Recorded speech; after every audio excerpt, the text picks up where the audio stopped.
Israel இன்னைக்கு India மேல ஒரு மிகப்பெரிய குற்றச்சாட்டு ஒன்று வைக்கிறாங்க மற்றும் கடுமையான கோவத்தில் இருக்காங்க. இதற்கான காரணம் என்ன அப்படின்னு பார்த்தோம்னா, அர்மேனியா டிராகன் ஃப்ளை அப்படின்னு சொல்லக்கூடிய ஒரு ட்ரோனை வெளியிட்டது தான். அது என்ன, அர்மேனியா ட்ரோனை வெளியிட்டதுக்கும் இந்தியா மேல இஸ்ரேல் கோவப்படுறதுக்கும் என்ன சம்பந்தம் அப்படின்றது தான் இன்னைக்கான காணொலியில நம்ம பார்க்க போறோம். நான் உங்கள் ஆகாஷ், தமிழ் பொக்கிஷம் வழங்கும் டிபி டிஃபென்ஸ். முதல் விஷயம், அர்மேனியாவோட ட்ரோனை பற்றி நம்ம ஒரு சில தகவலை தெரிஞ்சுக்க வேண்டியது இருக்கு. இந்த அர்மேனியாவோட ட்ரோன் டிராகன் ஃப்ளை 3 அப்படின்ற பெயரில் வெளியிட்டிருக்காங்க. இதன் வடிவமைப்பு மற்றும் இதோட திறன் இது இரண்டுமே இஸ்ரேலோட ஹார்பூன் ட்ரோன்ஸை அப்படியே ஒத்து போகுது. மற்றும் இதோட டைமென்ஷன்ஸ் இது பார்க்கறதுக்கும் இஸ்ரேலி ட்ரோன் மாதிரியே இருக்கிற காரணத்தினால் அசர்பைஜான் மிகப்பெரிய அளவுக்கு இஸ்ரேல் மேல அதிருப்தியை தெரிவிச்சிருக்காங்க. ஏன் அசர்பைஜான் அதிருப்தியை தெரிவிச்சிருக்காங்கன்னா, நகோரா காரபாக் கான்ஃப்ளிக்ட்ல இந்த ஹார்ப் ட்ரோன்ஸ் அப்படின்றது அசர்பைஜானுக்கு மிகப்பெரிய வெற்றியை தேடி தந்துச்சு. எந்த அளவுக்கு அப்படின்னா, அசர்பைஜானோட தலைவர் இந்த ஹார்ப் ட்ரோனை கையில் வச்ச மணிக்க ஒரு ஃபோட்டோவை எடுத்து அவங்க நாட்டில் பிரச்சாரத்துக்கு பயன்படுத்துகிற அளவுக்கு இந்த ட்ரோன் அவங்களோட இராணுவத்துக்கு இன்றியமையாத ஒரு பொருளாக இருக்குது. இதன் காரணமாக அசர்பைஜான் அர்மேனியாவுக்கு இந்த இஸ்ரேலி தொழில்நுட்பம் போய் சேர்ந்துருச்சு, இஸ்ரேலி தொழில்நுட்பத்தை வச்சு தான் அர்மேனியா இந்த ட்ரோனை உருவாக்கியிருக்காங்க, இதற்கு காரணம் இஸ்ரேலி இன்டெலிஜென்ஸ் தான் அப்படின்னு சொல்லி மிகப்பெரிய லெவலில் அதிருப்தியை தெரிவிச்சிருக்காங்க. இப்போ இஸ்ரேல் இதை நம்ம பக்கம் திருப்புறதுக்கான காரணம் என்ன? இது அசர்பைஜானுக்கும் இஸ்ரேலுக்கும் அர்மேனியாவுக்கும் நடுவில் இருக்கிற பிரச்சனை தானே அப்படின்னு நீங்கள் நினச்சிங்கன்னா, ஆக்சுவலாக இந்த ஹார்ப் அப்படின்ற ட்ரோன்ஸை இந்தியாவும் உற்பத்தி பண்ணுறாங்க. மேக் இன் இந்தியா திட்டத்தின் மூலமாக எந்த ஒரு தொழில்நுட்பமாக இருந்தாலும் அந்த தொழில்நுட்பத்தை இந்தியாவில் உற்பத்தி பண்ணணும் அப்படின்ற முயற்சியை நம்ம எடுத்து வந்துக்கிட்டு இருக்கோம்.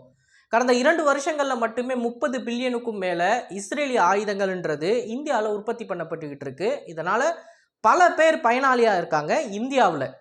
அதே மாதிரி இந்த ஹார்ப் ரக ட்ரோன்ஸையும் இந்தியாவில் உற்பத்தி பண்ணணும் இஸ்ரேல் அப்படின்னா, இந்தியாவில் இருக்கக்கூடிய தனியார் நிறுவனங்கள் கிட்ட இருந்து தான் இந்த ஹார்ப் ட்ரோன்ஸுக்கான பாகங்களை வாங்கி ஆகணும். அப்போது ஒரு certain type of technology transfer அப்படின்றது இந்த இடத்துல நடக்குது அல்லவா? இந்த டெக்னாலஜி டிரான்ஸ்ஃபரின் மூலமாக இந்தியா ஃபியூச்சரில் ஹார்ப் ரக ட்ரோன்ஸை நம்மளே மேனுஃபேக்சர் பண்ண முடியும். ஏன்னா அந்த டெக்னாலஜி டிரான்ஸ்ஃபரின் மூலமாக கிடைக்கக்கூடிய கெயின்ஸ்ன்றது நமக்கு அதுதான்.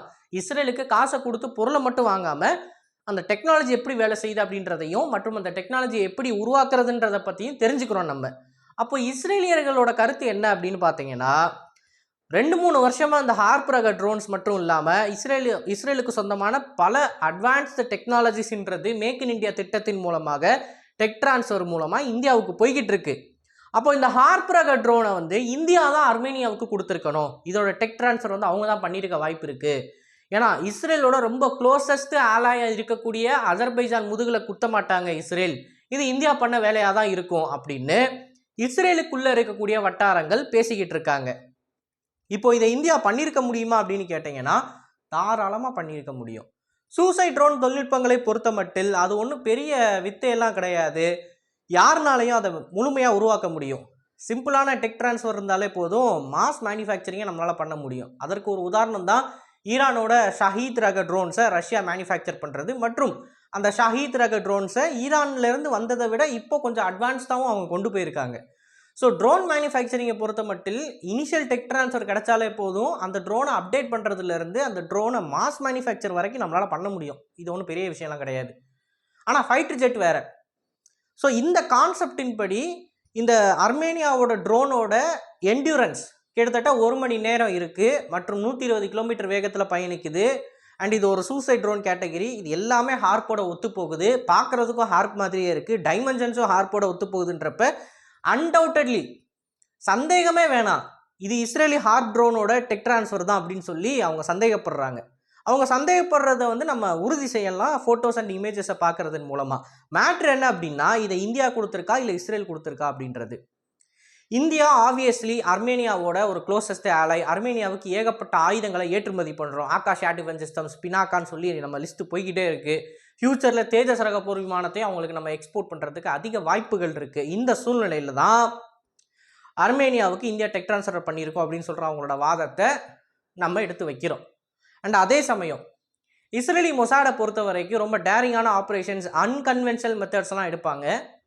ஸோ இஸ்ரேல் பண்ண ஒரு டெக் டிரான்ஸ்ஃபராகவும் இது இருக்க வாய்ப்பு இருக்குது. இந்த கான்ஃப்ளிக்டை பொறுத்தவரையில் கிளியராக நம்ம அர்மேனியாவுக்கு சப்போர்ட் பண்ணுறோம், இஸ்ரேல் அசர்பைஜானுக்கு சப்போர்ட் பண்ணுறாங்க, இஸ்ரேல் நமக்கு டெக் டிரான்ஸ்ஃபர் பண்ணுறாங்க. ஸோ நம்ம அர்மேனியாவுக்கு நேரடியாக இந்த டெக்னாலஜி ட்ரான்ஸ்ஃபர் பண்ணியிருக்கவும் வாய்ப்பு இருக்குது.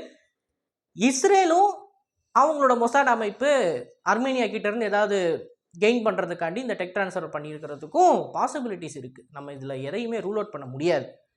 பட் அஃபிஷியல் இன்ஃபர்மேஷன் என்ன, இஸ்ரேலி அரசாங்கமோ இல்லை இஸ்ரேலி ட்ரோன் மேனுஃபேக்சரிங் கம்பெனிஸோ இதை பற்றி என்ன சொல்லியிருக்காங்க அப்படின்னு கேட்டிங்கன்னா, இன்றைக்கி அதற்கான செய்தி ஒன்று வந்திருக்கு. ஸோ இஸ்ரேலி அரசாங்கம் அஃபிஷியல் அக்கௌண்ட்ஸ்லேருந்து சொன்னது, மேக் இன் இந்தியா மூலமாக இந்தியாவில் ட்ரோன் மேனுஃபேக்சரிங் நடக்கிறது உண்மைதான். ட்ரோன் மேனுஃபேக்சரிங் மட்டும் இல்லை, நிறைய தொழில்நுட்பங்கள் நடக்குது.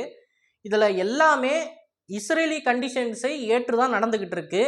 டெக் ட்ரான்ஸ்ஃபர்ன்றது இந்தியாவுக்கு பயனாளியாக இருக்கும், ஆனால் இஸ்ரேலுக்கு எதிராக அது மாறாது. ஒருபோதும் இஸ்ரேலி இன்ட்ரெஸ்ட்டுக்கு அகெயின்ஸ்டாக போகிற மாதிரி எந்த ஒரு டெக் ட்ரான்ஸ்ஃபர்லையும் இஸ்ரேல் ஈடுபடலை. மற்றும் டெக் ட்ரான்ஸ்ஃபரை வாங்கின இந்தியாவும் இஸ்ரேலுக்கு அகெயின்ஸ்டாக, இஸ்ரேலி இன்ட்ரெஸ்ட்டுக்கு அகெயின்ஸ்டாக இஸ்ரேலுக்கு சொந்தமான டெக்னாலஜியை பயன்படுத்தலை அப்படின்றத தெரிவிச்சிருக்காங்க.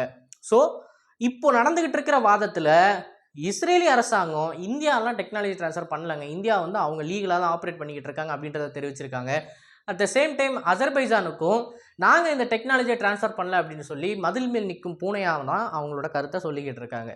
பட் நமக்கு கிளியராக ஒரு விஷயம் தெரியுது, இஸ்ரேலி ஹார்ப் டெக்னாலஜின்றது லீக் ஆகிருக்கு. லீக் ஆனது உண்மை தான், அதை மறுக்கவே முடியாது. யார் லீக் பண்ணா? கவர்மெண்ட் லீக் பண்ணியிருக்கா, Israeli government or Indian government, அல்லது ஏதோ ஒரு தனியார் ஆர்கனைசேஷன் ஆர் ஏதோ ஸ்பைன் நெட்வொர்க் மூலமாக இந்த டெக் லீக் ஆகிருக்கா அப்படின்றது நமக்கு தெரியலை. பட் எது எப்படியோ நகோரோ கராபாக் கான்ஃப்ளிக்ட்டுக்கு அடுத்து மிக பெரும் அளவில் அர்மேனியா ஆயுதங்களை குமிச்சுக்கிட்டு இருக்கு அப்படின்றது நமக்கு தெரியுது. அதில் மிக முக்கியமான ஆளாக இந்தியா இருக்கிறத பற்றி நீங்கள் என்ன நினைக்கிறீங்க அப்படின்றத மறக்காமல் கமெண்ட்ஸில் பதிவிடுங்க. அண்ட் இது போல் நிறைய தகவல் தெரிந்து கொள்ள டிபிடி நியூஸ் பேஜை ஃபாலோ பண்ணிக்கோங்க. நல்லது இப்போ வந்து நல்ல சமுதாயத்தை இருக்கும். நன்றி, வணக்கம்.